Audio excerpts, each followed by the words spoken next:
In 2005, the U.S. Air Force formally adopted the F-22 Raptor, a fifth-generation air superiority fighter. Potential adversary nations have been trying to catch up ever since. Russia's match to the Raptor is the Sukhoi SU-57.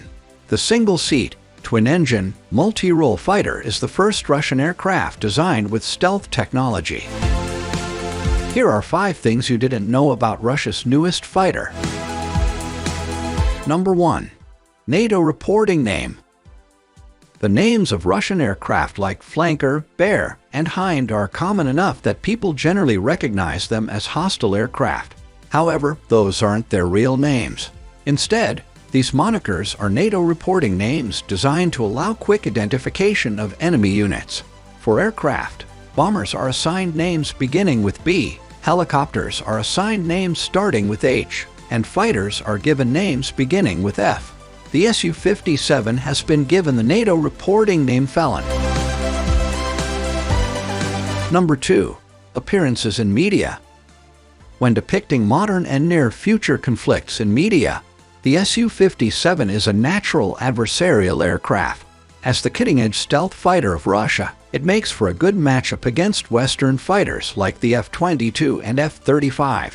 One of the first appearances of the Su-57 in media was in Ace Combat Assault Horizon in 2011, where it was named the PAKFA, a Russian acronym and initialism that translates to Prospective Aeronautical Complex of Frontline Air Forces. PAKFA is the fighter program that spawned the Su-57. In 2013, the Su-57 appeared in Battlefield 4 as the Su-50.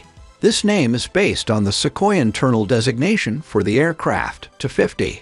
Ace Combat returned with the Su-57 in 2014's Ace Combat Infinity as the T-50 PAKFA, and finally, in 2019, with Ace Combat 7, Skies Unknown, where the aircraft is finally designated the Su-57.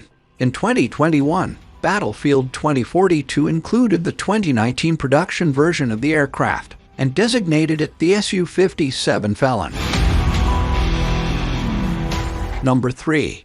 Rocky start and makes big promises. The T-50 prototype suffered multiple setbacks and delays leading up to the Russian military's final production and adoption of the Su-57. During a 2011 public showcase, the airframes of the first 2 prototypes cracked during flight despite having a 5G restriction. Engine problems also occurred, including a compressor stall. In 2014, another prototype suffered an engine fire and was entirely written off. In December 2019, the first production Su-57 crashed during factory trials before its delivery to the Russian military. Despite these setbacks and problems, Russia boasts that the aircraft has G limits exceeding 9.0 and is capable of Mach 2.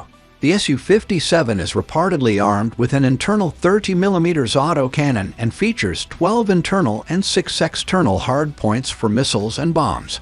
With advanced avionics like powerful radar, infrared search and track, an ultraviolet missile approach warning system, and an electronic countermeasure suite, Russia touts the Su-57 as the most capable 5th-generation multi-role fighter in the world. Number 4. Reported combat trials and deployment. On February 21, 2018, 2 Su-57s were spotted operating out of Khmeimim Air Base in Syria. They were reportedly joined by another 2 Su-57s 3 days later.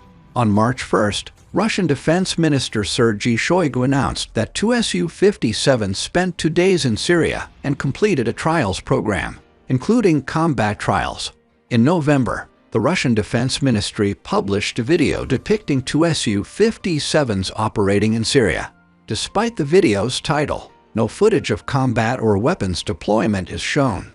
Moreover, Russian claims that Su-57s were used 2 to 3 weeks after the start of the 2022 Russian invasion of Ukraine to strike targets outside the range of Ukrainian air defenses. Claims of performance in Syria and Ukraine could be part of Russia's push to market the Su-57 to foreign nations. Number 5. Foreign sales.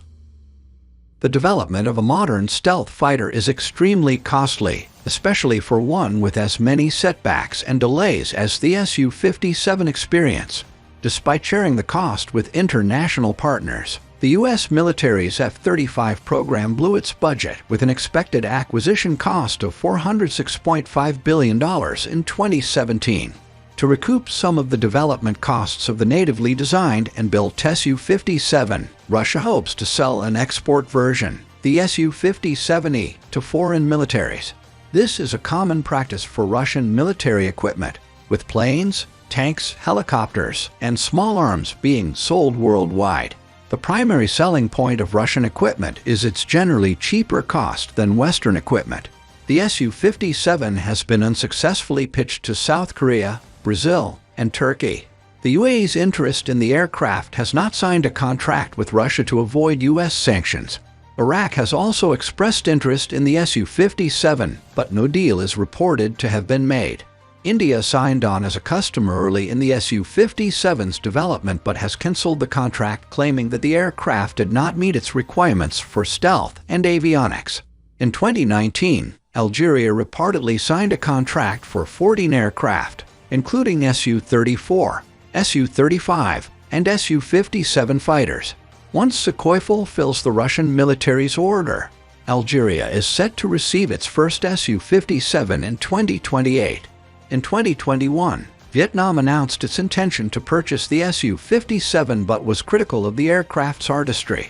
Vietnam or Sukhoi released no further details. Following the 2022 invasion of Ukraine, existing and future deals with Russia are uncertain, given the condemnation that would likely come from the international community.